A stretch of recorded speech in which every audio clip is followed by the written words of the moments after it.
எப்படி தண்ணிக்குள்ள மீன் சிருஷ்டிக்கப்பட்டதோ அதே போல கிறிஸ்துவுக்குள் நாம சிருஷ்டிக்கப்பட்டோம். சோ நாம துதிக்கிறது, நாம நடக்கிறது, நாம சாப்பிடுறது, நாம வேலை செய்யறது எல்லாமே கிறிஸ்துவுக்குள்.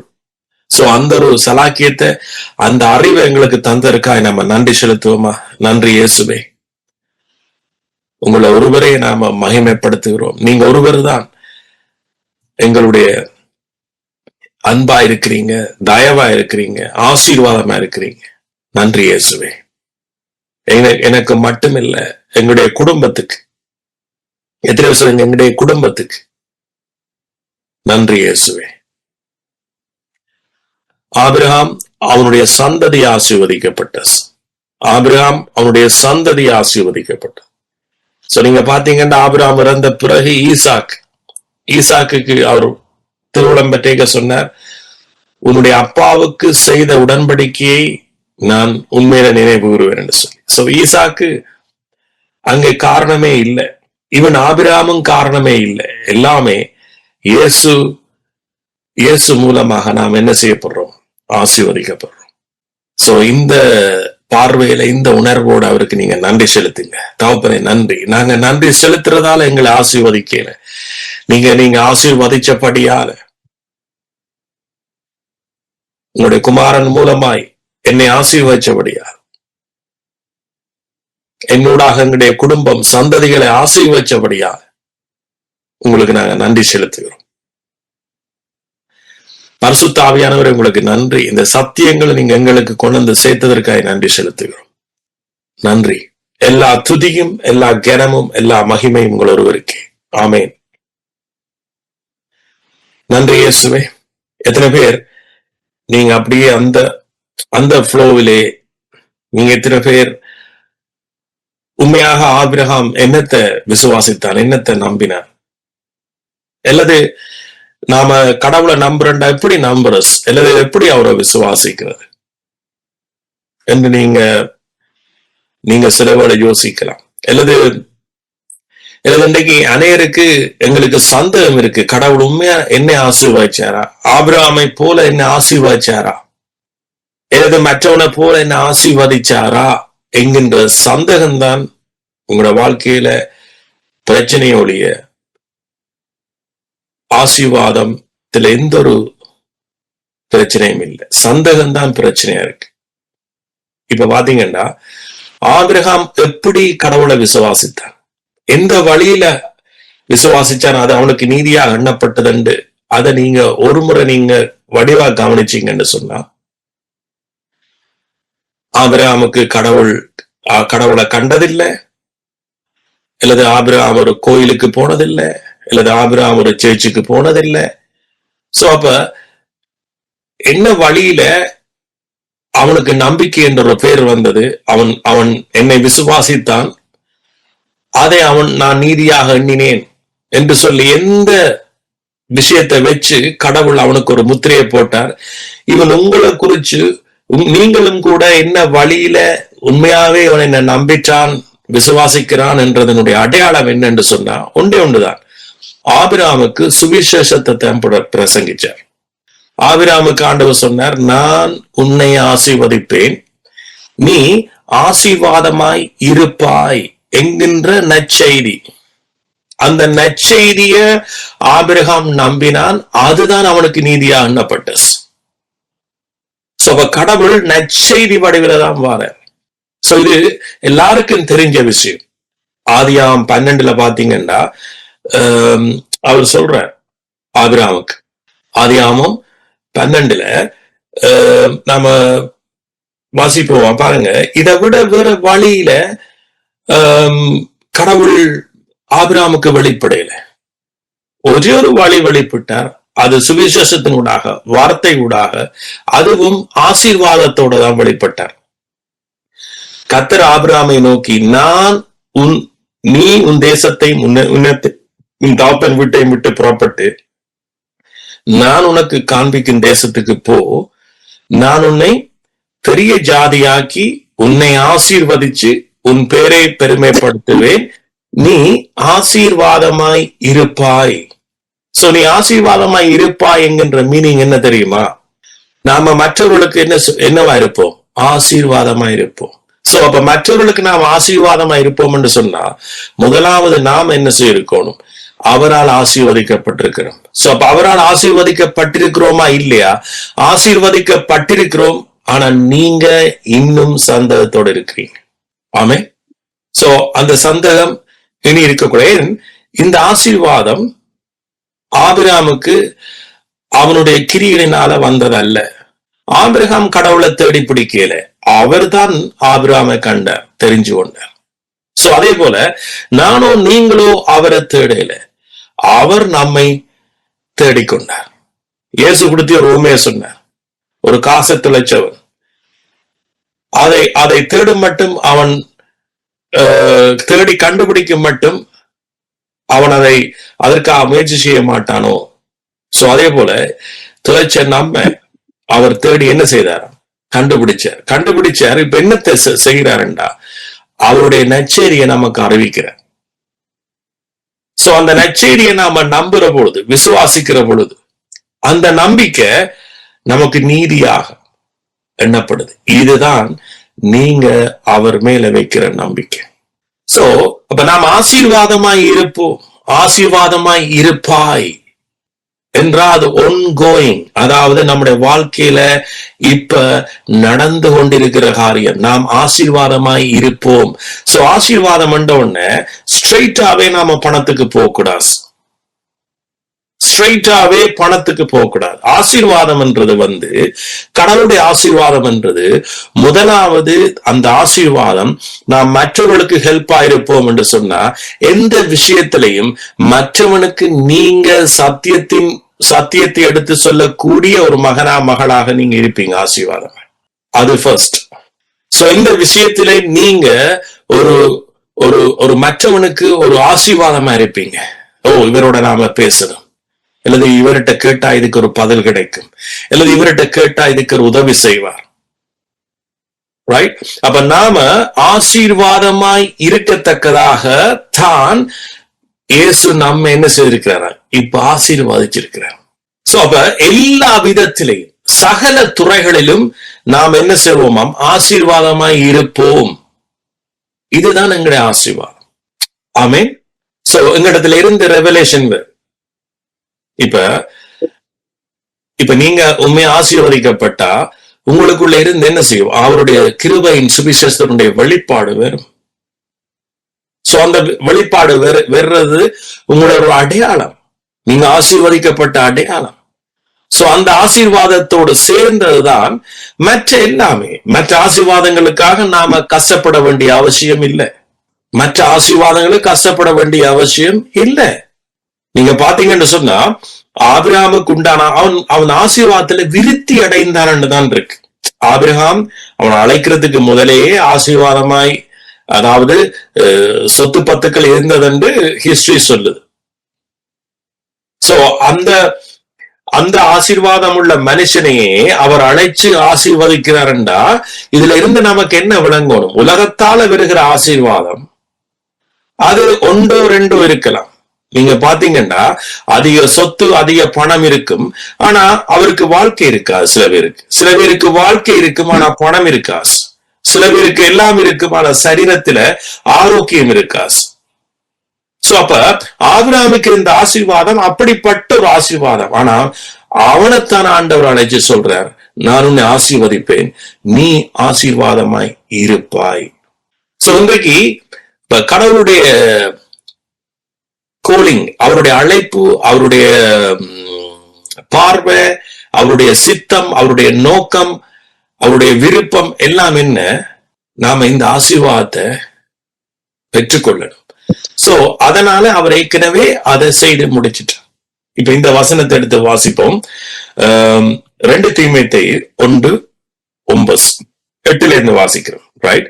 2 தீமோத்தேயு 1 அதிகாரம் 7 வசனத்திலிருந்து வாசிக்கிறது. தேவன் நமக்கு பயமுள்ள ஆவியை கொடாமல், என்ன ஆவியை கொடுக்கல? பயத்தின் ஆவியை கொடுக்கல. பலமும் அன்பும் தெளிந்த புத்தியுமுள்ள ஆவியை கொடுத்திருக்கிறார். சோ இது எல்லாருக்கும் கொடுத்திருக்கிறார். என்னவாம்? பலம், அன்பு, தெளிந்த புத்தி. ஆகையால் நம்முடைய கர்த்தரை பற்றிய சாட்சியை குறித்தாவது, அவரை குறித்த சாட்சியை குறித்தாவது, அதாவது கர்த்தரை பற்றிய சாட்சி என்ன? இயேசு மெய்யாகவே நம்முடைய பாவங்களுக்காக, நம்முடைய அக்கிரமங்களுக்காக அவர் மெய்யாகவே அடிக்கப்பட்டார்.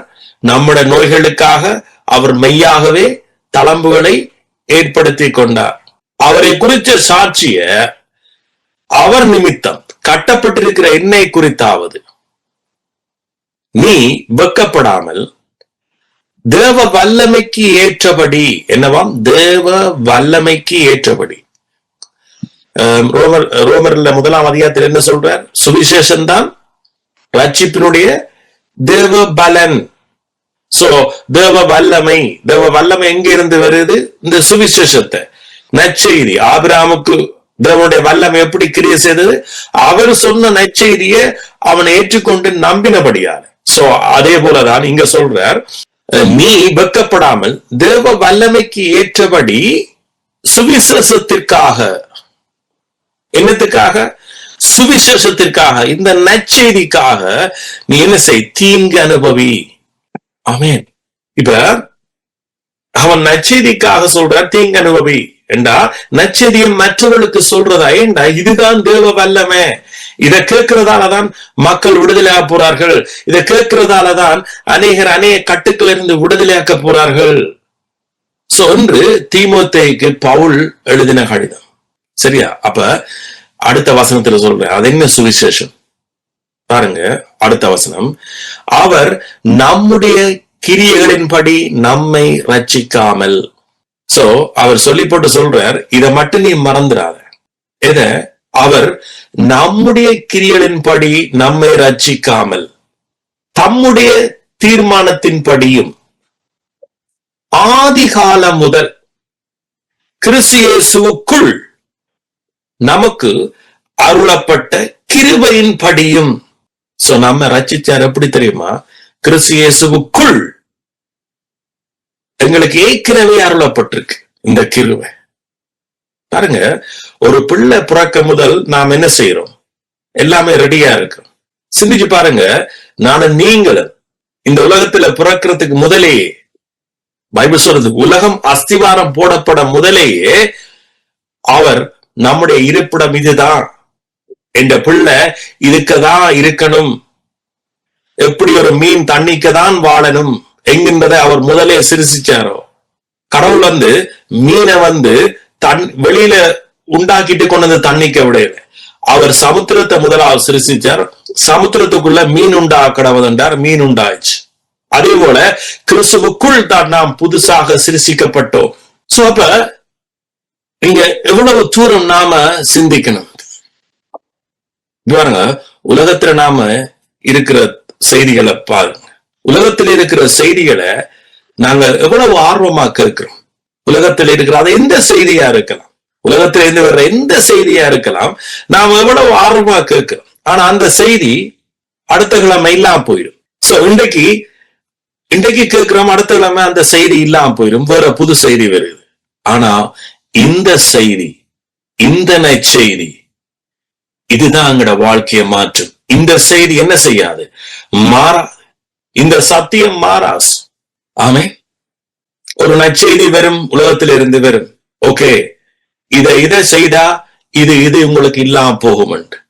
ஆனா அதே நற்செய்தி பிறகு அடுத்த பார்த்தா இல்ல, அது பிள்ளையாம், ஆனா இப்படித்தான் செய்யணுமாம், இதை செய்தாத்தான் இதுக்கு இதுவாம். இப்படியே உலகத்துல வர்ற செய்தி நாளுக்கு நாள் மாறிக்கொண்டே இருக்கு. அதை நம்பினோம் என்று சொன்னா எங்களோட வாழ்க்கையில ஒரு பிரயோசனம் இல்லை. நீங்க ஒரு டைம் பாசிங்க்கு நீங்க பார்த்துட்டு போகலாம், அது எல்லாமே இல்லைன்னு நான் சொல்லல. ஆனா இயேசு கிறிஸ்துவினுடைய நற்செய்தி, அதான் சொல்றார், நீ இந்த சுவிசேஷத்துக்காக தீமோத்தேயே நீ தீங்கு அனுபவி, பரவாயில்லை. உன்னை ஆசீர்வதித்த கடவுளுக்காக நீ தீங்கு அனுபவி, உன்னை ஆசீர்வதிக்கிறதுக்காக தீங்கு அனுபவி என்று அவர் சொல்ல. இந்த சுவிசேஷத்தின் நிமித்தம், அதை பிரசங்கிக்கிறது நிமித்தம் பெறுகிற தீங்கத்தான் இங்க பேசுறார். பாருங்க, அவர் நம்முடைய கிரியைகளின்படி நம்ம ரட்சிக்காமல் தம்முடைய தீர்மானம், அவருடைய தீர்மானம் உங்களுக்கு தெரியும். ஆதி காலம் முதல் இயேசு கிறிஸ்து மூலமாய், இயேசு கிறிஸ்துவுக்குள் நாம ஆசீர்வதிக்கிறது. இது மனிதனுடைய கிரியினால் அல்ல, இது அவருடைய தீர்மானம். கிருபையினால் விசுவாசத்தை கொண்டு நீங்க ரட்சிக்கப்பட்டீர்கள். இது உங்களால் உண்டானதல்ல, இது அவருடைய ஈவு. சோ அவருடைய ஈவு.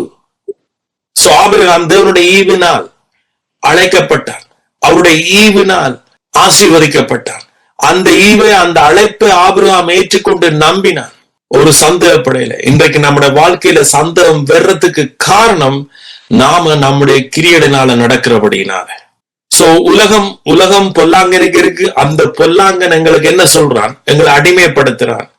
சோ அந்த அடிமை என்ன? அடிமையின் ஆவி என்று பைபிள்ல சொல்லப்படுது, ரோமர் 8 சொல்லப்படுது. நீங்கள் அடிமைத்தனத்தின் ஆவிக்கு உட்படாமல் கிறிஸ்து இயேசுவுக்குள். அடிமைத்தனத்தின் ஆவி, எங்களை அடிமைத்தனத்தின் ஆவிதான் இன்னும் உலகத்தில் எங்களை இழுக்குது. அந்த ஆவி என்ன சொல்லுது? அந்த அடிமைத்தன ஆவி என்ன சொல்லுது? அல்லது பிசாசுடைய ஆவி என்ன சொல்லுது? நீ இத இப்படி செய்தால் கர்த்தர் உன்னை ஆசீர்வதிப்பார். இது அடிமைத்தனத்தின் ஆவி. சோ இன்னும் நான் உங்களுக்கு இன்னும் ஈஸியா வழங்கப்படுத்தணும் என்று சொன்னா, ஏதேன் தோட்டத்துல நீங்க பாத்தீங்கன்னா அவர் சகல ஆசீர்வாதங்களினாலும் ஆதாமை மேவாளையும் ஆசீர்வதிச்சிருக்க, அவர் சொன்ன ஒரே ஒரு காரியம், ஒன்றே காரியம், நீங்க சகல கனிகளையும் புசிக்கலாம், ஆனாலும் நன்மை தீமை அறியத்தக்க இந்த விருட்சத்திலிருந்து நீங்க புசிக்க வேண்டாம், இதை புசிக்கும் நாளில் நீங்க சாகவே சாவீர்கள்.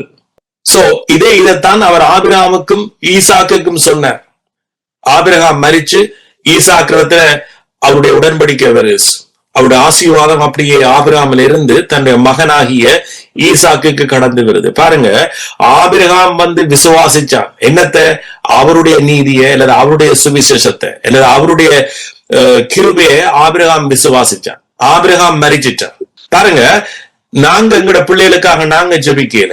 பாருங்க, அவர் எங்கள் மேல இந்த உடன்படிக்கையை வைக்க, ஆபிரகாம் மேல அந்த உடன்படிக்கையை வைக்க, பாருங்க, ஆபிரகாம் கிருபையால் ஆசீர்வதிக்கப்பட்டான். அதை அவன் ஏற்றுக்கொண்டபடியால பாருங்க, எங்க பூஸ் பிள்ளைட்ட பூஸ், அந்த பிள்ளைட்ட பூஸ் அப்படியே யோசேப்புட்ட வந்துச்சு. அந்த யோசேப்பு ஊடாக மரியாள் ஊடாக இயேசு பிறந்த. அந்த இயேசுன்ற பிள்ளையில இருந்து இப்ப எனக்கு வெறுஸ், உங்களுக்கு வெறுஸ். இதுதான் பிளஸிங்.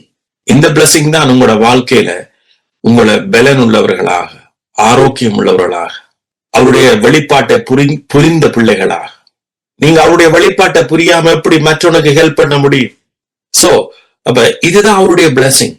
நீங்க அவருடைய பார்ட் ஆஃப் த ஃபேமிலி, நீங்க அவருடைய குடும்பத்தில் ஒன்று சொன்னா ஆஃப்கோர்ஸ் உங்களுக்கு அந்த பிளஸிங் இருக்கும், கட்டாயம் இருக்கும். நான் இன்றைக்கு ஏன் ஒவ்வொரு வீக்கும் நான் ஏன் இதை செய்கிறேன்? நீங்க எங்களோட குடும்பத்தில் உண்டு, அவருடைய கிறிஸ்துவுக்குள் நீங்க ஒரு அங்கமா இருக்கிறீங்க. சோ அப்ப நாங்க என்ன செய்யறோம்? ஏன் அவர் என்னை ஆசீர்வதிச்சார்? ஏன் என்ன சுவிசேஷத்தால கிறிஸ்து என்ன ஆசீர்வதிச்சார்? ஏன் சுவிசேஷத்தை பிரசங்கக்கூடிய ஒரு வாஞ்சி எனக்கு ஆசீர்வதிச்சார்? மற்றவனுக்கு பிளஸிங்கா இருக்க, மற்றவனுக்கு ஆசீர்வாதமா இருக்கு. சோ அப்ப நாம எங்களோட கண்ணோட்டம் எல்லாமே என்ன? முதலாவது பணம் தான் இருந்துச்சு. நோ, பணம் அவருடைய ஆசீர்வாதத்துக்குள்ளே இருக்கு. அவருடைய ஆசீர்வாதத்துக்குள்ளேயே உங்களோட ஜீவனத்துக்கும் தேவ பக்திக்கும் உரியது இருக்கு. ஆமே. பாருங்க, திரும்ப வாசிக்கிறேன். ஆதி காலம் முதல் 9வது வசனம். கிறிஸ்து இயேசுவுக்குள் நமக்கு அருளப்பட்ட கிருபையின் படி நம்மை ரட்சித்து பரிசுத்த அழைப்பினால் அழைத்தார். பாருங்க, அவர் என்னவாம்? கிருபைக்குள்ள என்ன செய்திருக்கிறாராம்? நம்ம ரட்சிச்சிருக்கிறார். இதுக்கு பேருதான் எங்களுடைய அழைப்பு. சோ இன்னைக்கு அநேகருக்கு தெரியுது நாம் எல்லாம் ரட்சிக்கப்பட்டுட்டோம். இன்னைக்கு அநேகருக்கு தெரியாது எங்களை அவர் அழைச்சும் இருக்கிறார். சோ முன்னே ஒரு காலம் அழைப்பண்டா நாம ஊழியத்துக்கு மட்டும்தான் பயன்படுத்துவோம். ஐயோ, இன்னார அழைச்சிருக்கிறாராம் ஊழியத்துக்கு, அவரை ஊழியத்துக்கு அழைச்சாரு. நோ, சகலரையும் அவர் பரிசுத்த அழைப்பினால் அழைச்சிருக்கிறார். என்னத்துக்கு? அதான் நடுவில் சொல்லுவேனே, மாட்டை ஏரில பூட்டுற மாதிரி எங்களை பூட்ட அவர் அழைச்சார். கிறிஸ்தவ வாழ்க்கைன்றது உங்கள் மேல அவர் பாரத்தை சுமத்தவா. அதானே நான் சொன்னேனே, அடிமைத்தனத்தின் ஆவியில இருந்தா எங்களை விடுதலை ஆக்குற. அந்த அடிமைத்தனத்தின் ஆவி எங்களை எங்க எப்படி வழிநடத்த தெரியுமா? நீ இப்படி செய், இப்படி நீ ஜோம் பண்ணு, கஷ்டப்பட்டு ஜோம் பண்ணு, தொடர்ந்து ஜோம் பண்ணு, இடைவிடாம ஜோம் பண்ணு என்றா அது அடிமைத்தனத்தின் ஆவி. நீ அவருக்கு பணம் கொடுத்தியா, அவருக்கு தசமாம் கொடுத்தியா அப்படின்னு அவருக்கு தசமாத்தை கொடு, இல்லது நீ காணிக்க கொடுக்கறியா கொடு, பாசல கனப்படுத்துறியா கனப்படுத்து, சேர்ச்சுக்கு ஓடுறியா, சேர்ச்சுக்கு ஊழியம் செய்றியா, கடவுளுக்கு ஊழியம் செய்றியா. இதுதான் அடிமைத்தனத்தின் ஆவி. சோ இந்த அடிமைத்தனத்தின் ஆவி எங்களுக்குள்ள கிரியை செய்யுது. எப்ப? முன்னே. சில வேளை உங்களோட வாழ்க்கையில இப்பவும் இந்த அடிமைத்தனத்தின் ஆவி கிரியை செய்தா, நீங்க ரோமர் 8 எடுத்து வாசிங்க. அவர் சொல்றார், அதுல இருந்து நீங்க என்ன செய்வீங்க? விடுதலையாக்கப்பட்டுட்டீங்க. நீ அடிமைத்தனத்தில் இல்ல இருக்கக்கூடாது. பைபிள் எச்சரிக்குது. இப்ப பாருங்க, இதைத்தான் சொல்ல வந்தேன். அப்ப ஈசாக்குக்கு ஆண்டவர் சொன்ன முதல் வசனம் பாருங்க, ஆதியாகமம் 26. ஆதியாகமம் 26 முதலாம் வசனத்திலிருந்து வாசிக்கிறேன். ஆபிரகாமின் நாட்களில் உண்டான பஞ்சத்தை அல்லாம பின்னும் ஒரு பஞ்சம் தேசத்தில் உண்டாயிற்று. சோ இந்த நம்முடைய தகப்பனுக்கு உலகத்தில் என்ன நடக்குது, he doesn't care. பிளீஸ் நீங்க அண்டர்ஸ்டாண்ட் பண்ணுங்க. கடவுளுடைய பிள்ளைண்டா உங்களுக்கு நிச்சயமாக நம்முடைய தகப்பனுடைய பொருளாதாரம் என்னன்னு உங்களுக்கு விளங்கணும், அவருடைய எக்கனாமிக்ஸ் என்னன்னு உங்களுக்கு விளங்கணும். பாருங்க, இந்த பைபிள் எழுதிக்க ஆவியானவரும் சும்மா ஒரு சொட்டு மிஸ்டேக் விடாதான் எல்லாம் எழுதப்பட்டிருக்கு. பாருங்க, இந்த ஆபிரகாம் என்ற நாட்கள்ல ஒரு பஞ்சம் இருந்துச்சு, அதை விட ஒரு கொடிய பஞ்சம், இன்னும் ஒரு பஞ்சம் தேசத்தில் உண்டாயிற்று. அப்பொழுது ஈசாக்கு பெலிஸ்தருக்கு ராஜாவாகி அபிமெலேக்கு கோரேருக்கு போனான். கர்த்தர் அவனுக்கு தரிசனமாகி நீ எகிப்துக்கு போகாமல் நான் உனக்கு சொல்லும் தேசத்தில் குடியிரு. பைபிள்ல எகிப்துன்றது அடிமை, ஸ்பிரிட் ஆஃப் ஸ்லேவரி. அதான் யார கேட்டாலும் சொல்லுவார். எந்த பாஸ்டரை நீங்க கேளுங்க, they know. அது உண்மை. எகிப்து பைபிள்ல திரும்ப அடிமைத்தனத்துக்கு போறஸ். அத புதிய உடன்படிக்கையில பவுல் கலாத்தியர் 4:5 பயன்படுத்துறார். நீங்க திரும்ப ஏன் அடிமைத்தனத்துக்கு போறீங்க? திரும்ப ஏன் நியாயப்பிரமாண உபதேசத்துக்கு போறீங்க? திரும்ப ஏன் இதை செய்தால்தான் கடவுள் செய்வார் என்கின்ற உலக வழிபாடு அல்லது அடிமைத்தனத்துக்கு போறீங்க? சோ அப்ப இங்க ஆண்டவர் முதல் ஈசாக்குக்கு சொன்ன காரியம் என்ன தெரியுமா? நீ எகிப்துக்கு போயிடாத. ஏன்? அடுத்த வசனம், நீ இந்த தேசத்தில் வாசம் பண்ணு, நீ கிறிஸ்துவுக்குள்ளே இரு, கிருபைக்குள்ளே இரு, நான் உன்னோட கூட இருந்து உன்னை ஆசீர்வதிப்பேன், நான் உனக்கும் உன் சந்ததிக்கும் இந்த தேசங்கள் யாவையும் தந்து உன் தகப்பனாகிய ஆபிரகாமுக்கு நான் இட்ட ஆணையை நிறைவேற்றுவேன். பாருங்க என்ன சொல்ற, நீ இந்த தேசம் பஞ்சம் உலகத்தில் என்ன நடக்குது எல்லாத்தையும் மறந்துடு, அதுக்கு உனக்கு சம்பந்தமே இல்லை என்று. அப்ப நமக்கு சம்பந்தம் என்ன? நம்முடைய சம்பந்தம் என்ன? கடவுளுக்கும் எனக்கும் இடையில ஒரு நல்ல நெருங்கி உறவு இருக்குன்னு சொல்றீங்களே எல்லாரும். நான் நேசிக்கிறேன் அவரை, நான் விசுவாசிக்கிறேன், ஜபிக்கிறேன்னு சொல்றீங்களே. உங்களுக்கும் அவருக்கும் ஒரு உறவு இருக்குதுண்டா, அவருடைய அர்த்தம் என்ன தெரியுமா?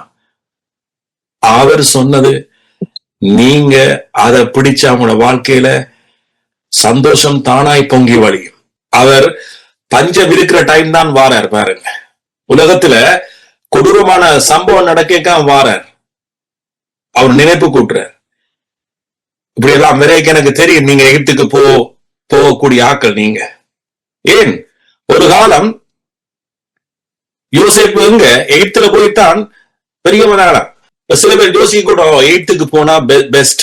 ஒரு காலம் யோசேப்பு எங்களுக்கு அங்க இருந்துதான் எங்களுக்கு பெரியவனாய் எங்களை எல்லாம் ஆசீர்வதிச்சான், எகிப்துக்கு போவோம் வாங்க என்று சொல்லி சிலர் நீங்க யோசிக்க கூடும். ஆண்டவர் சொன்ன நீ எகிப்துக்கு போவாத. ஆண்டவருக்கு பிடிக்காத காரியம் எகிப்துக்கு போறோம். எகிப்துக்கு டூரா போறதை பற்றி நான் இங்க பேசல. எகிப்து என்று சொல்றது நாம் திரும்ப மாம்சத்துல திரும்ப நியாயப்பிரமாணத்துக்கு கீழே அடிமையாவது. நீ இந்த தேசத்திலே வாசம் பண்ணு, நான் உன்னோட கூட இருந்து ஏன் ஏன் அவர் என்ன கிருபையாத்தான் ஆசீர்வதிக்கிறது. ஆமென். நம்முடைய கிரியைகளின் படி அல்ல. சோ அப்ப நீ இங்க இரு, நான் உன்னை ஆசீர்வதிப்பேன். இதுதான் நான் மற்ற ஏற்கனவே நான் ஆபிரகாமுக்கு என்ன செய்தேன்? ஆணையிட்டேன். உன் தகப்பனுக்கு நான் ஆணையிட்டேன். சோ எங்களுடைய ஆதி தகப்பன் யாரு? நம்முடைய பைபிளின் படி, என்னுடைய விசுவாசத்தின்படி எங்களுடைய ஆதி தகப்பன் ஆபிரகாம். அப்ப ஆபிரகாமுக்கு அவர் வாக்குத்தத்தம் பண்ணிக்க என்னையும் உங்களையும் அதுக்குள்ள சேர்த்துத்தான் அவர் செய்தது. ஏன்? அந்த வழியூடாகத்தான் அவர் கிறிஸ்துவை ஏற்கனவே நியமிச்சிருந்தார். அதுதான் அவருடைய தீர்மானம். அதைத்தான் நாங்க தீமோத்தேயுல வாசி, அவருடைய தீர்மானத்தின்படி. சோ அப்ப அவருடைய தீர்மானம் என்ன? இந்த உடன்படிக்கை ஊடாக என்னை உங்களையும் ஆசீர்வதிக்கிறது. அது உலகத்துல நடக்கிற சம்பவங்களை வச்ச அல்ல, அல்லது உங்களோட கீழையும் வச்ச அல்ல. உலகத்துல யார் எவன் எந்த ஆட்சிக்கு வந்தாலும் சரி, எங்களுடைய உடன்படிக்கை தான் என்ற வாழ்க்கையில கிரிய செய்யும். சோ இதுதான் உறவு, இதுதான் சத்தியம். பாருங்க, ஆபிரகாம் என் சொல்லுக்கு கீழ்ப்படிந்து. பாருங்க, ஆபிரகாம் என்னத்துக்கு கீழ்ப்படிஞ்சான்? நியாயப்பிரமாணத்துக்கா? இல்ல. ஆபிரகாமுடைய காலத்துல நியாயப்பிரமாணம் கொடுக்கப்படல. அப்ப என்னத்துக்கு கீழ்ப்படிஞ்சான்? அவருடைய சொல்லு, அவருடைய சுவிசேஷத்துக்கு. இன்னைக்கு எத்தனை பேர் இந்த சுவிசேஷத்தை கீழ்ப்படுவீங்க? கேட்கிறீங்க, நாளைக்கு மறந்துடுவீங்க. பிறகு பார்த்தா உலகத்தினுடைய சொல்லின்படிதான் நாம வாழ முயற்சிக்கிறோம். உலகத்தினுடைய நியதியின்படிதான் நாம வாழ முயற்சிக்கிறோம்.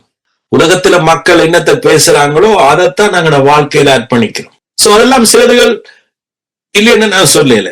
சோ ஒரு கொமனா ஒரு வார்த்தை சொல்றேன். உலகம் உலகத்தினுடைய கொமன் வார்த்தை இருக்கு, 40 வயது வந்துட்டா டயபெட்டிஸ் வரும், கவனமா இருங்கள்.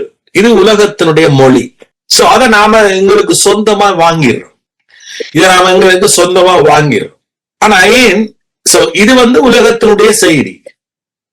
உலகத்துல நான் இதை புள்ளியண்டு நான் சொல்ல ஆர்கியூமெண்ட்டுக்கு வரையில. ஆனா இத வாங்குற நாங்க இங்க இருந்தோண்ட வாங்கலாமே ஆண்டவரிடத்துல இருந்து. சோ இதைத்தான் நான் சொல்றேன். நாங்க உலகத்தின் படிதான் நாங்க வாழ்றோம் ஒழிய அவருடைய நற்செய்தியின்படி நாம வாழ்றது அல்ல. சரியான குறைவு மக்கள் விசுவாசிகள் இன்றைக்கு. ஆனா அவர் சொல்றாரு இங்க, நான் உன் சந்ததியை நான் ஆசீர்வதிப்பேன், நீ ஆசீர்வாதமா இருப்பா என்று சொல்ற. சொல்லுங்க, நான் ஆசீர்வாதமா இருப்பேனா? நான் ஆசீர்வாதமா இருப்பேன் என்று சொன்னா என் வாழ்க்கையில சகல விதமான ரீதியான சகலவித துறைகள், சகல வாழ்க்கையின சகலவித பகுதிகளிலும் நான் ஆசீர்வாதமா இருந்தால்தான் அவருக்கு மகிமை. சோ அப்ப இது எப்படி வருதுன்னு சொன்னா, உலகத்தால வர்ற செய்தியால வரையில அவருடைய நற்செய்தியால வருது. இது அவர் சிலுவையில செய்து முடிச்சதால வருது. சோ இந்த கான்சியஸ், இந்த உணர்வு எங்களுக்குள்ள இருந்து கொண்டே இருக்கணுமா. சோ இன்றைக்கு அநேகரும் எங்களோட வாழ்க்கையில ஒரு பெரிய மாற்றம் பெறணும்னு எதிர்பார்க்கிறோம். ஆனா அநேருக்கு தெரியாது, எங்களோட மனசை புதிதாக்குறதுனாலதான் அந்த டிரான்ஸ்பார்மேஷன் நடக்கும் என்கின்றது அநேருக்கு தெரியாது. சோ எங்களுடைய சிந்தனை இருக்கு தானே, எங்களுடைய சோல், எங்களுடைய ஆத்மா மிக வல்லமை உள்ளது. சோ அதனாலதான் பவுல் யோவான் சொல்ற, பிரியமானவனே உன் ஆத்துமா வாழ்கிறது போல் நீ எல்லாவற்றிலும் வாழ்ந்து சுகமாய், பி ஹெல்த் என்றுதான் ஆங்கிலத்தில் இருக்கு. சோ இன்றைக்கு அனைவருடைய சரீரத்துக்கு சுகம், ஹெல்த் இல்லையதுக்கு காரணம் அவருடைய ஆத்மா என்ன செய்யப்படல, மறுரூபமாக்கப்படல. அவருடைய வார்த்தையினால மட்டும்தான் நாம மறுரூபமாகலாம். சோ அப்ப நான் சொல்ற வார்த்தைகளை நீங்க கேட்டு உங்களோட ஆத்மா மறுரூபமாகிறதால நீங்களும் என்னவா இருக்கலாமா, சுகமாய் இருக்கலாம். எங்களோட ஆத்மா செத்து கிடந்தா எல்லாமே செத்துரும். சோ நமக்கு கிடைச்ச இந்த புது சிருஷ்டிப்பு, நமக்கு கிடைச்ச இந்த ஆசீர்வாதங்களை நாளுக்கு நாள் மர்வமாகக்கூடிய ஒரே ஒரு காரியம் எங்கட பகுதி என்னன்னா ஆத்மா. சோ அப்ப அந்த ஆத்மா திரும்ப திரும்ப திரும்ப திரும்ப மர்வமாய்கொண்டே இருக்கணும். அதற்கு அப்ப நான் கேள்வினாலதான் அது மர்வமாகும். சோ அப்ப அந்த ஆத்மாவுக்கு அந்த பவர் இருக்கு. ஆமென். சோ அந்த ஆத்மாவை நாம என்ன செய்யணும், அவருடைய வார்த்தையினாலதான் காத்துக்கொள்ளும். அவருடைய வார்த்தையினாலதான் அதனுடைய வளர்ச்சியை கொடுக்கணும். சோ ஆத்மா வளர வளர, இதோட வார்த்தையில வளர வளர மர்வமடைய எங்களோட வாழ்க்கையில மாற்றம் உண்டாகும். அப்ப இங்க பாருங்க, ஆபிரகாம் மரிச்சு போயிட்டான். அவனோட பிள்ளை எப்படி இருந்தான், எப்படி வளர்ந்தான்னு தெரியாது. அவனோட பழக்க வழக்கங்கள் எப்படி இருந்தான்னு தெரியாது ஈசாக்கு. ஆனா தேசத்துல பஞ்சம் வந்துச்சு. ஆனா ஆண்டவர் வாரேன் ஈசாக்கு சொல்றேன், நான் ஒன்னே இப்படிதான் சொல்ல, நீ எய்த்துக்கு திரும்பாத, நான் உன்னை என்ன செய்யப்போம், ஆசீர்வதிக்கப்போம். பாருங்க, நான் உன் சந்ததியை வானத்தின் நட்சத்திரங்களை போல பெருக பண்ணி உன் சந்ததிக்கு இந்த தேசங்களை யாவையும் தருவேன். உன் சந்ததிக்குள் பூமியில் உள்ள சகல ஜாதிகளும் ஆசீர்வதிக்கப்படும் என்றார். பாருங்க 12வது வசனம். ஈசாக்கு அந்த தேசத்தில் விதை விதைத்தான். ஈசாக்கு அந்த தேசத்திலே விதை விதைத்தான். கர்த்தர் அவனை ஆசீர்வதித்ததினால் அந்த வருஷத்தில் 100 மடங்கு பலனடைந்தான். அங்கால பஞ்சம், இங்கால 100 மடங்கு பலனடைகிறான். பாருங்க, அப்ப கர்த்தர் உங்களோட இருந்தா, அவருடைய சுவிசேஷம், அவருடைய சத்தியம் உங்களோட இருந்தா நீங்க பலனடைவீங்க. பாருங்க, ஈசாக்கு விதை விதைச்சதால அவன் ஆசீர்வதிக்கப்படுது. ஏற்கனவே கர்த்தர் அவனை ஆசீர்வதிச்சபடியால அவன் விதைச்ச விதை அறுவடைய கொண்டு வந்த. இத நியாயப்பிரமாண போதகமார் மாற்றிவார். தம்பி, நீ தசமாவும் கொடுக்கல, அதனாலதான் உங்க வாழ்க்கை எப்படி இருக்கு. நோ, அது புலையான உபதேசம். திரும்ப எங்களை அடிமைத்தனத்தின் ஆவிக்க கொண்டு போஸ். ஆனா இங்க பாத்தீங்கன்னா இந்த வசனத்தை பயன்படுத்தினவர்கள் இன்னும் பயன்படுத்தி கொண்டே இருக்கிறார்கள்.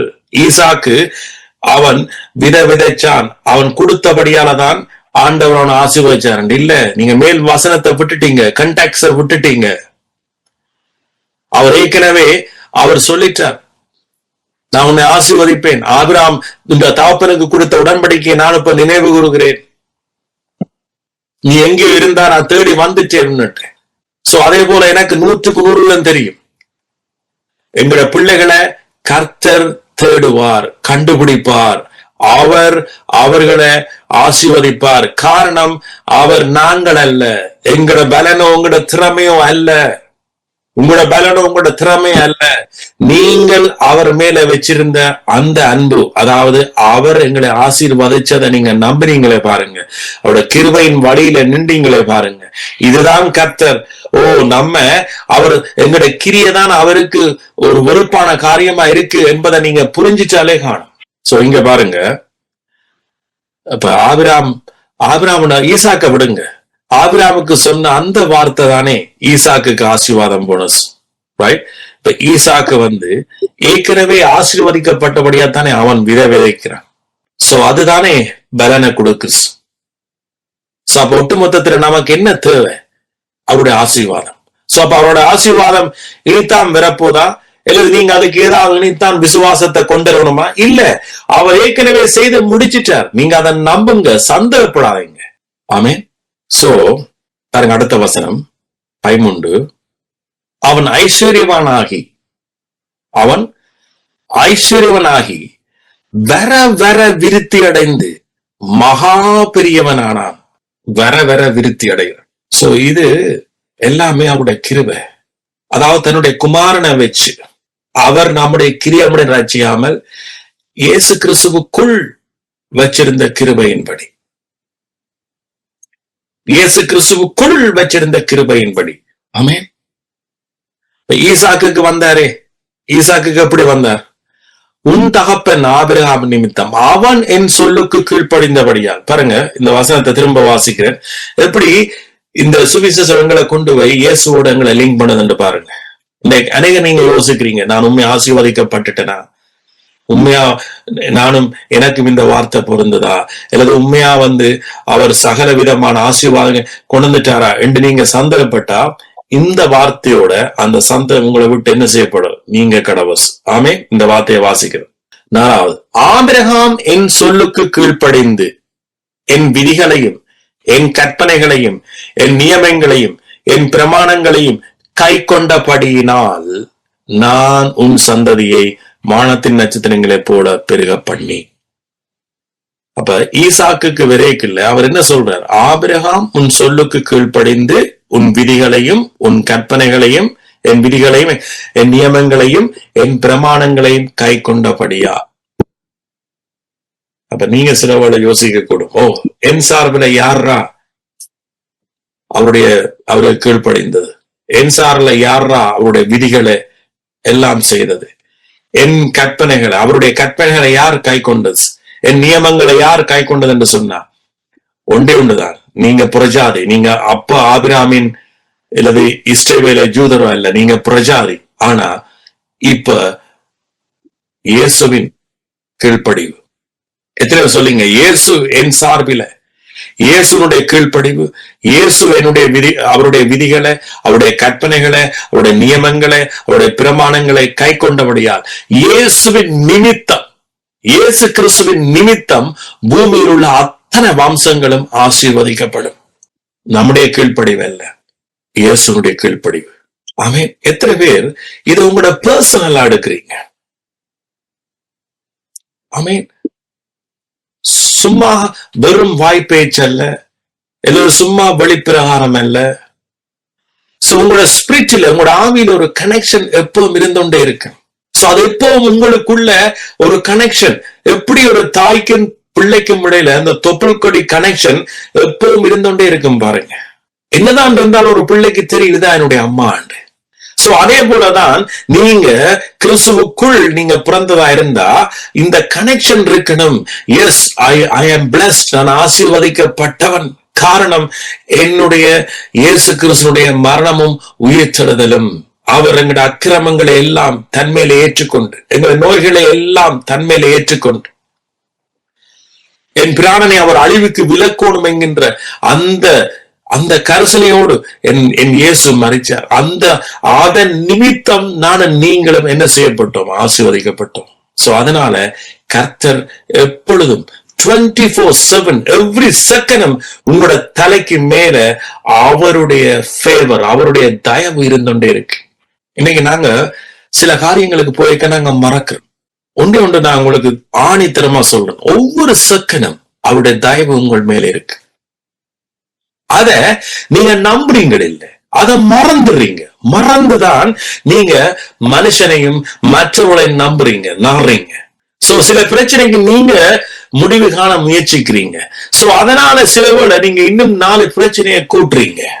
ஒண்ணு சொல்லுங்க, நான் அவருடைய பிள்ளை, ஆசீர்வதிக்கப்பட்டவன். எப்படி ஆபிரகாமுடைய ஆசீர்வாதமோ அதை விட இன்னும் 2 மடங்கு, இன்னும் 5 மடங்கு ஆசீர்வாதம் தான் இயேசு கிறிஸ்து மூலமாய் வந்தது. ஆபிரகாமுக்கு புதிய இருதயம் கிடைச்சதில்லை. பைபிள் சொல்லுது, நான் புதிய இருதயம். ஆமென். சோ ஆகவே நாம முழு விதமான ஆசீர்வாதத்தையும் நாம் என்ன செய்ய பெற்றுக்கிறோம்? அவருடைய தயவு எப்பவும் இருக்கு. சோ அப்ப சிந்திச்சு பாருங்க, ஆண்டவர் சொல்ற என்னுடைய தயவு உங்களோட எப்பவும் இருக்கு. சங்கீதம் 23, இது எல்லாருக்கும் பிடிச்ச வசனம். பாருங்க, 6வது வசனம், என் ஜீவனுள்ள நாளெல்லாம், என் ஜீவனுள்ள நாளெல்லாம் நன்மையும் கிருபையும் என்னை தொடரும். நான் கர்த்தருடைய வீட்டிலே நீடித்த நாட்களாய் நிலைத்திருப்பேன். என் ஜீவனுள்ள நாளெல்லாம், என் ஜீவனுள்ள நாள் எல்லாம், நான் எல்லாம். அப்ப இதை மற்ற மாதிரி வாசிச்சு பாருங்க. வசனம் என்ன சொல்லுது? என் ஜீவன் உள்ள நாளெல்லாம் நன்மையும் கிருபையும். சொல்லுங்க, நன்மையும் கிருபையும் என்னை தொடரும். அப்ப நன்மையும் கிருபையும் இல்லாத நாள் என்ற வாழ்க்கையில இல்லவே இல்லை என்றதான் இந்த வசனம் சொல்லும். அப்ப இப்படி இருக்க எங்கட சிந்தனை, எங்களுடைய விசுவாசம், நம்பிக்கை தான் பிழைக்கு. சில பேர் சொல்றீங்க, இன்னும் சில பேருக்கு அப்படியான இருதயம் தான் இருக்கு. இதெல்லாம் நம்பக்கூடிய விஷயமா? இவர் பிரசங்கிக்கிறார், இதெல்லாம் நம்பக்கூடிய விஷயமா? பைபிள் சொல்லுது இது ஒரு பொல்லாத இருதயம். பைபிள் சொல்லுது பொல்லாத இருதயம் உங்களுக்குள்ள இருக்கக்கூடாது. இது ஒரு மனுஷன், எங்களை போல ஒரு மனுஷன் எழுதின வசனம். அவர் அப்படித்தான் வாழ்ந்தார். சோ எங்களோட வாழ்க்கையில ஒரு தீமை நடந்தோடனே நாம சோர்ந்து போக கூடாது. அப்ப தீமை நடந்த உடனே நாம சோர்ந்து போய் நாம கர்த்தர் மேல பழிய போறோம். ஆனா அந்த தீமை நடக்கிறதுக்கு காரணம் நம்முடைய சிந்தனை, நம்முடைய நம்பிக்கை, அது பிழையா இருந்தது. சோ அப்ப நடந்ததை மறந்து ஆனா புதுசானவைகளை சிந்திங்க. எஸ், இந்த வசனம் உண்மை, கர்த்தருடைய வசனம் உண்மை. நான் அதை ஏற்றுக்கொள்றேனா? நான் அதை நேசிக்கிறேனா? சரி, நடந்தது நடக்கட்டும், 4 பேர் குற்றப்படுத்தட்டும், சில பேர் உங்களோட கணவனே அல்லது உங்களோட மனைவியை குற்றப்படுது, இவர் சொல்றார் ஆனா இவற்ற வாழ்க்கையை பார். இட்ஸ் ஓகே, சொல்லட்டும், மற்றவன் உங்களை குற்றப்படுத்தட்டும். சோ இன்றைக்கு ஓகே, நான் சொல்ல சொல்லுவோம், இந்த சரீரத்துல வியாதி இருக்குத்தான், பிரச்சனை இல்லை. யோபுடைய மனைவி யோபு சொன்னா, நீர் தூசிச்சு கத்தரை விடும், விட்டுட்டு போம் பேசாம. எஸ், நான் சொல்லுவேன் அவருடைய கிருபை, அவர் மெய்யாகவே எங்களை நோய்களை குணமாக்கினார், உண்மை உண்மை உண்மை நான் சொல்லுவேன். சொல்ல சொல்ல சிலவோட இந்த சரீரத்துல வியாதி இருக்கும். 4 பேர் சிரிப்பார்கள், 4 பேர் உங்களை பார்த்து சந்தேகப்படுவார்கள். ஆனா வார்த்தை ஒரு நாளும் பொய்யாஸ், அது தன் வேலையை செய்தான் திரும்ப போகும். சோ இன்றைக்கு நீங்க சிரிக்கலாம் இந்த வாழ்க்கையை பார்த்து, ஆனா நான் நாளைக்கு நல்லா இருக்க போறேன். எனக்கு ஒன்று தெரியும், இந்த நம்பிக்கை தான் இந்த வாழ்க்கையை மாற்றும். ஆமே, அப்படியே சிரிச்சவர்கள், அப்படியே ஏளனம் பண்ணினவர்கள், அவருடைய வாழ்க்கை கீழே போய்கொண்டே இருக்கும். சோ இதை நம்புங்க, உண்மையா இதை நம்புங்க. பிசாசுடைய பெரிய தந்திரம் இதுதான். அப்படியே இந்த வசனத்தை வாசிப்போம். 5வது வசனத்தை நான் வாசிக்கிறேன். இல்ல, முதல் 23 சங்கீதத்தை இருக்க வாசிப்பேன் ஃபுல்லா.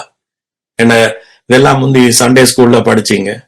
அதான் சொன்னேன், சண்டே ஸ்கூல்ல சும்மா பாடமாக்குறா நம்முடைய வேலை. எனக்கு தெரியும், சங்கீதம் 23 எனக்கு தெரியும், ரெண்டாவது ஒரு பெருமை. ஆனா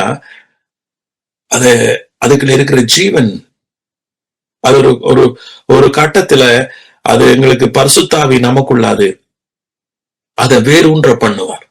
பாருங்க, கர்த்தர் என் மெய்ப்பராய் இருக்கிறார், இருப்பார் இல்ல, இருந்தார் இல்ல, இருக்கிறார். அவன் அவரின் மெய்ப்பராய் இருக்கிறார். உண்மையான ஒரு மெய்ப்பர் என்று சொன்னா, அந்த ஆட்டுக்கு எந்த சூழ்நிலையிலும் அவன் இருப்பான். ஒரு ஆட்டுக்கு ஒரு கால்ல ஒரு சின்ன காயம் வந்தாலும் அந்த மெய்ப்பன் இருக்கிறான். ஒரு ஆடு வழி தப்பி போனாலும் மெய்ப்பன் இருக்கிறான். ஆட்டுக்கு பசி எடுத்தா அதை கொண்டு போய் புல்லிடங்கள்ல மேய்க்கிறதுக்கு மெய்ப்பன் இருக்கிறான். சோ 24/7 அந்த மெய்ப்பன் அந்த ஆட்டுக்காகவே இருக்கிறான். சிந்திச்சு பாருங்க, அந்த மெய்ப்பனே அப்படி என்றா நம்முடைய மெய்ப்பர் எப்படி இருப்பாரு. சோ நான் தாழ்ச்சி அடையேன், அவர் என்னை புல்லில் இடங்களிலே மேய்த்து அமர்ந்த தண்ணீர்கள் அண்டையில் கொண்டு போய் விடுகிறார். அவர் என் ஆத்மாவை தேற்றி, பாருங்க, ஆத்மாவை அவர் தேற்றுறார். ஏய், நான் உன்னை மன்னிச்சுட்டேன், ஏய் நான் உன்னை நீதிமானாக்கிட்டேன், ஓ நான் உன்னை இளைப்பாற பண்ணிட்டேன், நீ இளைப்பாரு, சத்தியத்தில் இளைப்பாரு. ஆமென். நீ ஏற்கனவே பர்வத்துல இருக்கிற இளைப்பாரு, நீ பர்வத்துக்கு போக முயற்சிக்காத. நீ ஏற்கனவே உன்னை நான் எப்படி நேசிக்கணுமோ அந்த அளவுக்கு நேசிச்சுட்டேன். இனி நீ இதை செய்தாத்தான் நான் உன்னை நேசிப்பேன் என்கின்ற அந்த பாரத்தை விட்டு இறங்கி வா, இளைப்பார். ஆமென். உன்னை பிள்ளைகளை குறிச்சு கவலைப்படாத, இளைப்பார். சோ ஆண்டவர் சொல்ல, நான் உன்னை ஆத்மா தேடுறேன், நான் நல்ல மேய்ப்பன்.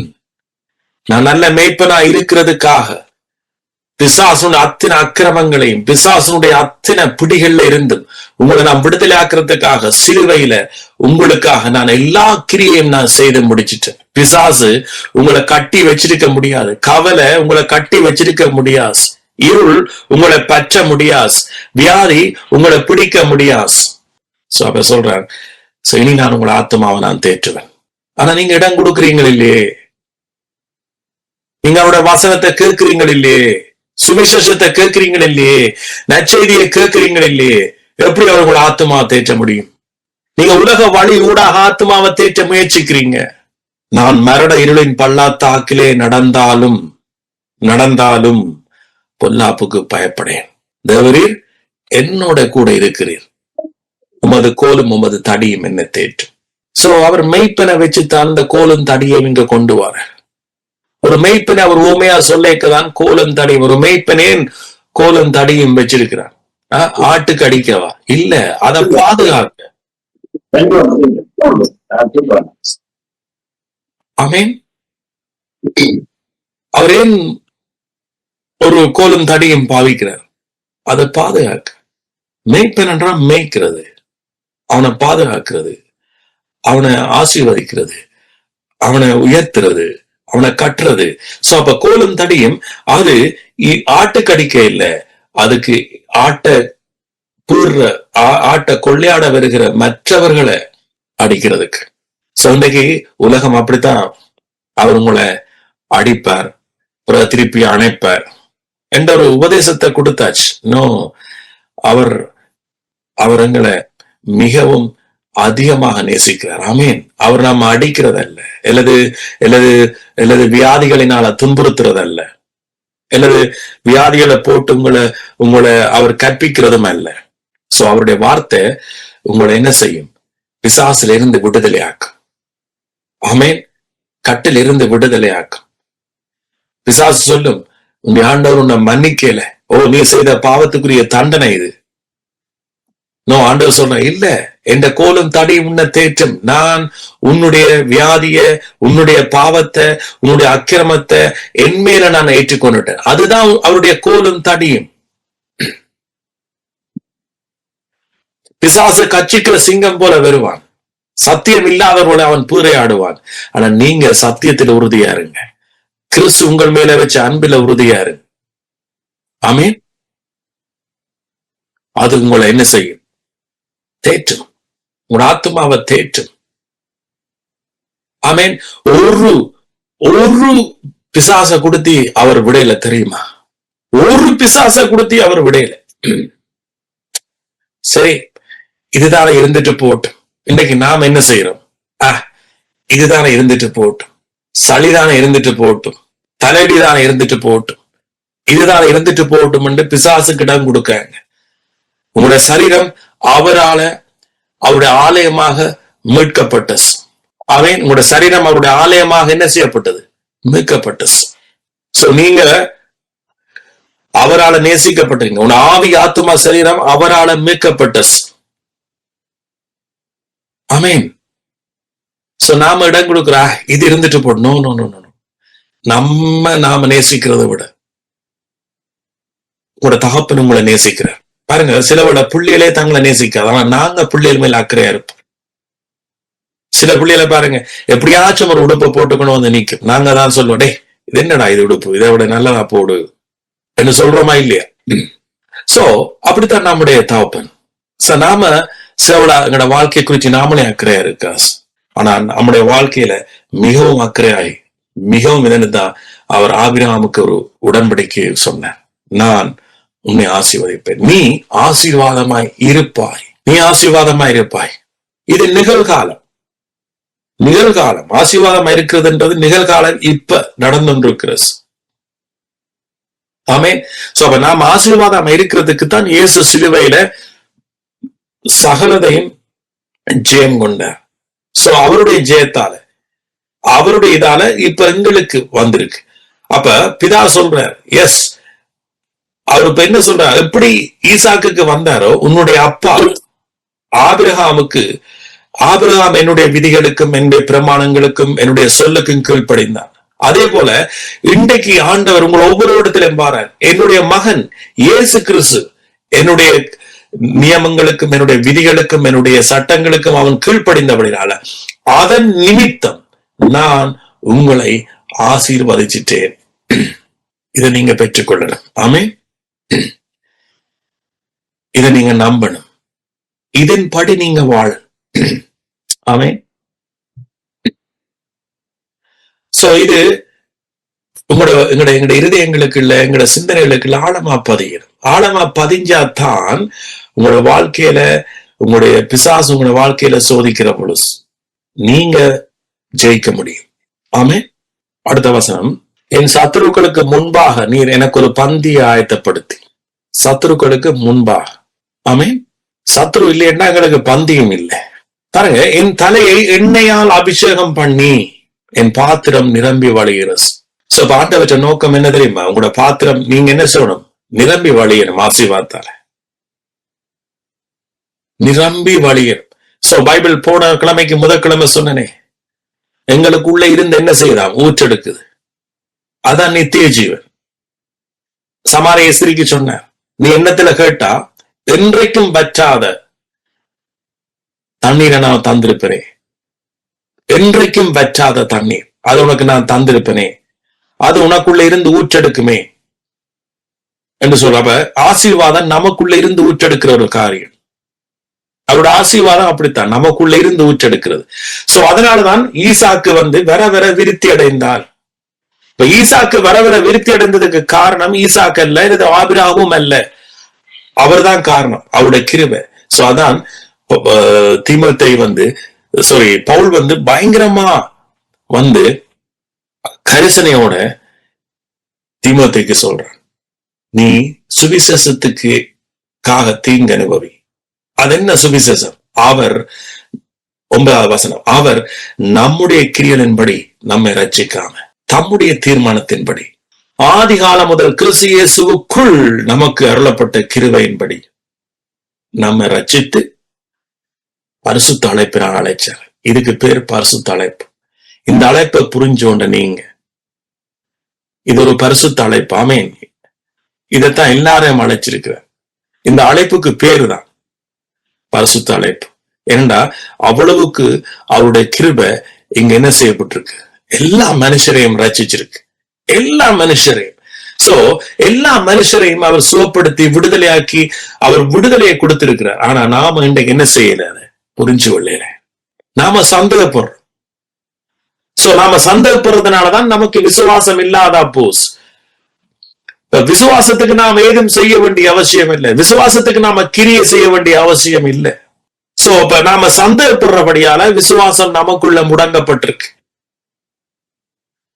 சோ இன்னொன்று, நாம சந்தேகப்படுறபடியாலதான் நாம எகிப்துக்கு திரும்ப போறோம். எகிப்துக்கு போய் என்ன செய்யறோம், கல்லுடைக்க பார்க்கிறோம். இஸ்ரவேல் மக்கள் எகிப்துல என்ன செய்தார்கள், நீ இந்த கல்லை உட. சோ அதே போல ஒரு பாரங்களை கொடுத்தார்கள். அதே போல இன்றைக்கு கிறிஸ்தவர்களுக்கு நீ கல்லை உட, இதை உடைச்சாதான் கர்த்தர் உன்னை ஆசீர்வதிப்பார். அடிமைத்தனத்தின் ஆவிக்கு இல்ல இன்றைக்கு கிறிஸ்தவர்கள் பிடிபட்டு இருக்கிறார்கள். அந்த அடிமைத்தனத்தின் இருக்கிற ஆவிதான் இன்றைக்கு மனுஷர்களை, இன்றைக்கு அநேக ஊழியர்களை பயன்படுத்து.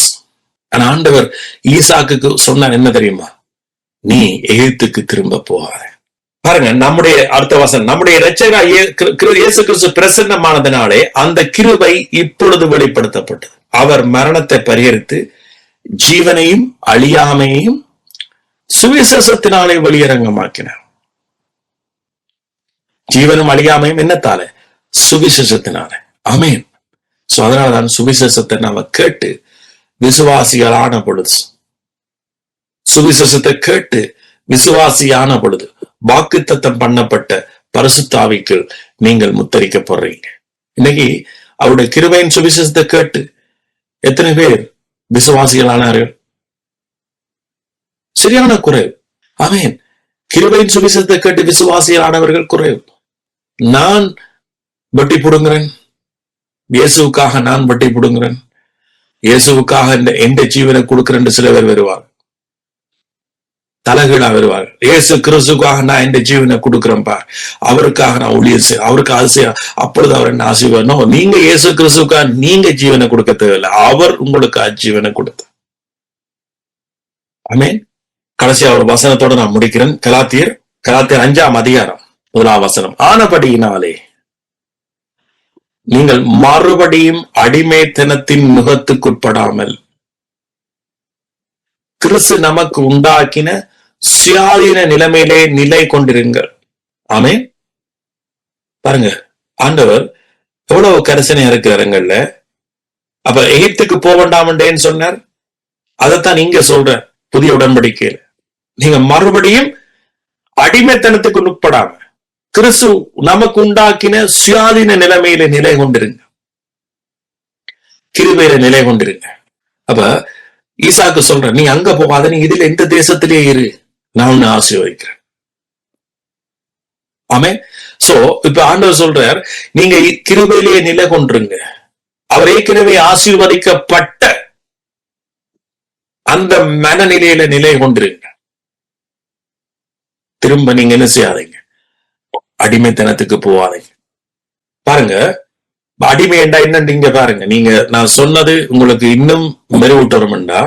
அடிமை என்றா என்ன இந்த பாருங்க, விருத்த சேதனம் 3ஆவது வசனம், விருத்த சேதனம் பண்ணிக்கொள்ளுற எந்த மனுஷனும் நியாயப்பிரமாணம் முழுவதை நிறைவேற்ற கடனாளியா இருக்கிறான். இவர்கள் என்ன, இவர்கள் திரும்பவும் போய், ஏனென்றா 70ஆம் நூற்றாண்டுல தான் முற்றுமுழுதாக எருசலேம் அந்த ஆலயம் தகர்க்கப்பட்டது. கிறிஸ்து மரித்த பிறகு 70ஆம் நூற்றாண்டு மட்டும், அந்த 70ஆம் நூற்றாண்டுல தான் இந்த பழைய உடன்படிக்கை முற்று முழுதும் நிறைவேற்றத்துக்கு வந்தது. இயேசு சிலுவையில அதை செய்து முடிச்சிருந்தும் கூட ஜூதர்கள், இஸ்ரவேல் மக்கள் 70ஆம் நூற்றாண்டு மட்டும் இந்த நற்செய்தியை ஏற்றுக்கொள்ளாம அவர்கள் திரும்ப திரும்ப ஆலயத்துக்கு போய் ஜூதர்கள் பழைய முறைப்படி என்ன செய்தார்கள்? பலியிட்டு கொண்டே இருந்தார்கள். அந்த 70ஆம் நூற்றாண்டுல தான் நீங்க போய் ஹிஸ்டரிய பார்க்கலாம், அல்லது புக்கள் எடுத்து படியுங்க. அதாவது யூதர்களுடைய கடைசி தீர்ப்பு, அந்த மத்த 24 சொல்லப்பட்ட முக்காவாசி காரியங்கள் 70ஆம் நூற்றாண்டுல சம்பவம் நிறைவேறி முடிஞ்சது. ஜூதர்கள் கொன்று குவிக்கப்பட்டார்கள். சோ அதனாலதான் அன்றைக்கு எஸ்ஆர் நீங்க ஒரு கேள்வி கேட்டீங்கன்னா, சோ அந்த சம்பவத்தை தான் அங்க மிக முக்கியமா இயேசு பேசினார். இந்த சந்ததி அந்த நாளை காணும் மட்டும் மரிக்க மாட்டார்கள் என்று சொன்னேன். சோ அப்படி ஒரு சம்பவம் நடந்திருந்தது. அந்த நூற்றாண்டுகளுக்கு எழுதப்பட்டதுதான் இந்த நிருபம். அப்ப இங்க சுவிசேஷத்தை கேட்டு கிருபையை ஏற்றுக்கொண்டு அந்த பலி எல்லாத்தையும் விட்டு வந்தவர்கள், இயேசுன்ற புதிய உடன்படிக்கை ஏற்றுக்கொண்டவர்கள் திரும்பவும் என்ன செய்தார்கள்?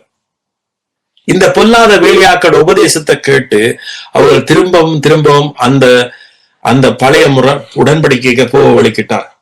சோ அதுலதான் இவர் எழுதுறார், விருத்த சேதனம் பண்ணிக்கொள்ள விரும்புற நீங்க மறுபடியும் நீங்க நியாயப்பிரமாணத்தை முழுவதையும் நிறைவேற்ற கடனாளியா இருக்கிறீங்க. இப்ப சில பேர் இன்றைக்கு நீங்க யோசிங்க, ஓகே நாங்கள் இப்ப அந்த சிஸ்டத்துக்கு இல்லையே.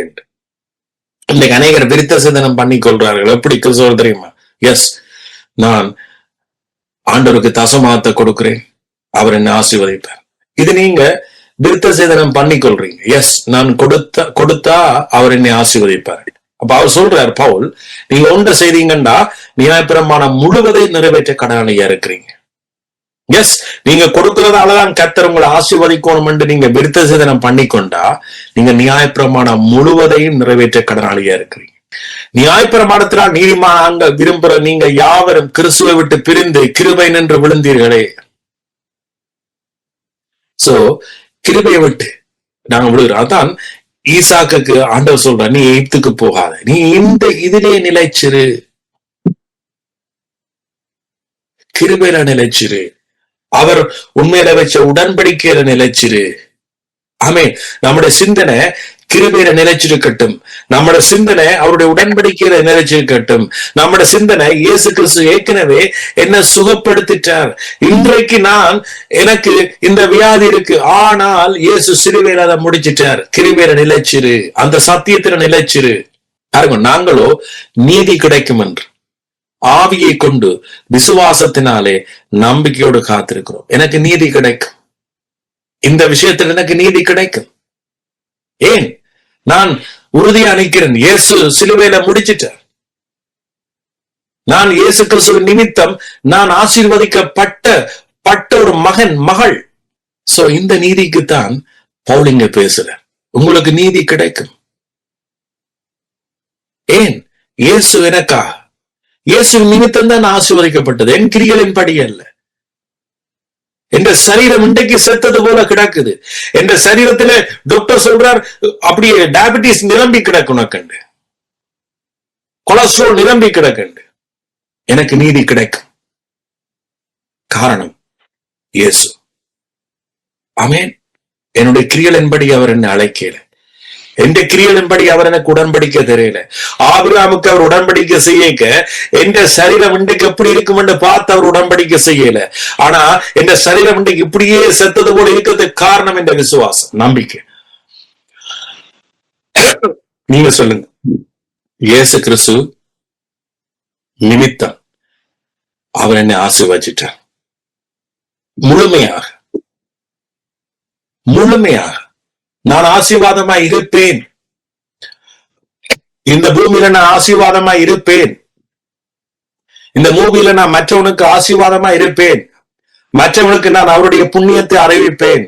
மற்றவனுக்கு நான் ஒரு இடைஞ்சல் இல்லாத ஒரு மனுஷனா இருப்பேன். சிலர் நீங்க சொல்லுவீங்க தானே, எஸ், நாம மற்றவனுக்கு இடைஞ்சல் இல்லாம இருந்தாலே ஒரு பெரிய ஆசீர்வாதம் தெரியுமா? மற்றவன்கிட்ட நாம இடைஞ்சல் இல்லாம இருக்கிறது.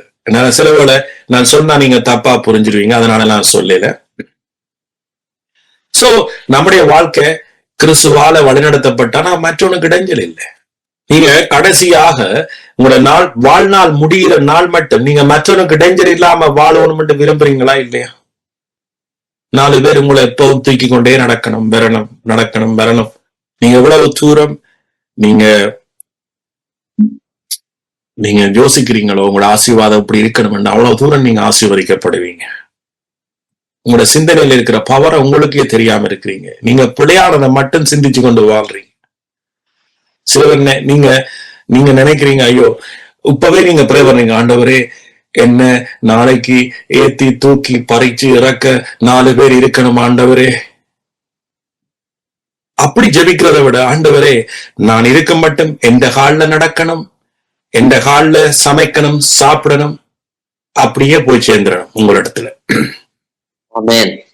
ஏன் நமக்கு இந்த சிந்தனை வருது இல்ல? ஏன் ஆண்டவர் உங்களை இப்படி ஆசீர்வதிக்கிறேன்னு நீங்க நினைக்கிறீங்க? ஏன் உங்களுக்கு பொல்லாத சிந்தனை வருது? ஏன் உங்களுக்கு பொல்லாத இருதயம் வருது? நம்முடைய ஆண்டவர் நல்லவர் அறிக்கைக்கு ஏன் நாம பொல்லாத இருதயத்தோட வாழ்றோம்?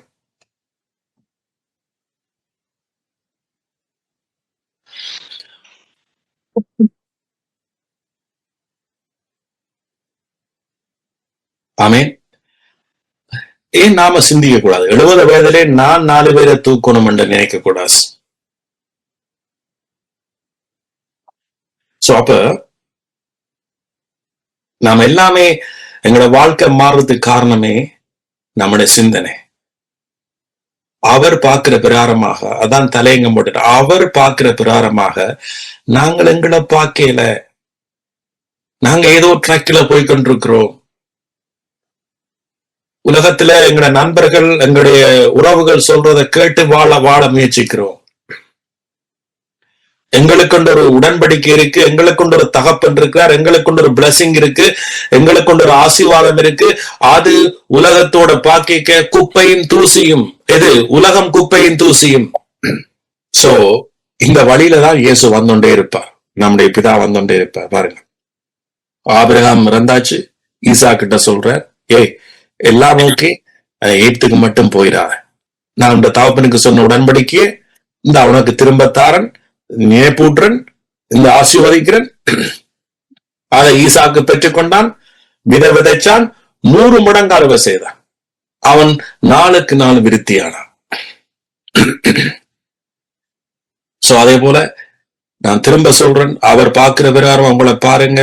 அவர் உங்களை கிறிஸ்துவுக்குள் நீதிமானாக்கி இருக்கிறார். கிறிஸ்துவுக்குள் நீங்க புது சிருஷ்டி. நீங்க வெளியில சிருஷ்டிக்கப்படல, கிறிஸ்துவுக்குள்ள சிருஷ்டிக்கப்பட்டீங்க. தண்ணிக்குள்ள மீனை சிருஷ்டிச்சது போல நீங்க கிறிஸ்துவுக்குள் சிருஷ்டிக்கப்பட்டீங்க. நீ கிறிஸ்துவுக்கு வெளியில போகலாஸ். ஆமேன், ஆமேன். நீங்க கிறிஸ்துவுக்குள்ளதான் புது சிருஷ்டியா இருக்கிறீங்க. ஆமேன். சோ நீங்க கிறிஸ்துவுக்குள் ஆசீர்வதிக்கப்பட்டிருக்கிறீங்க. ஆமென். சோ கிறிஸ்துவுக்குள் நீங்க பரிசுத்தவானா இருக்கிறீங்க, கிறிஸ்துவுக்குள் நீங்க நீதிமானா இருக்கிறீங்க, கிறிஸ்துவுக்குள் நீங்க அவருடைய வலது பாரசத்துல உட்கார்ந்து இருக்கிறீங்க, கிறிஸ்துவுக்குள் நீங்க சகல ஆசீர்வாதங்களினாலும் ஆசீர்வதிக்கப்பட்டிருக்கிறீங்க. ஆமென். சோ ஆகவே கிறிஸ்துவுக்கு நன்றி செலுத்துவோமா? தகப்பனே உங்களுக்கு நன்றி செலுத்துகிறோம்.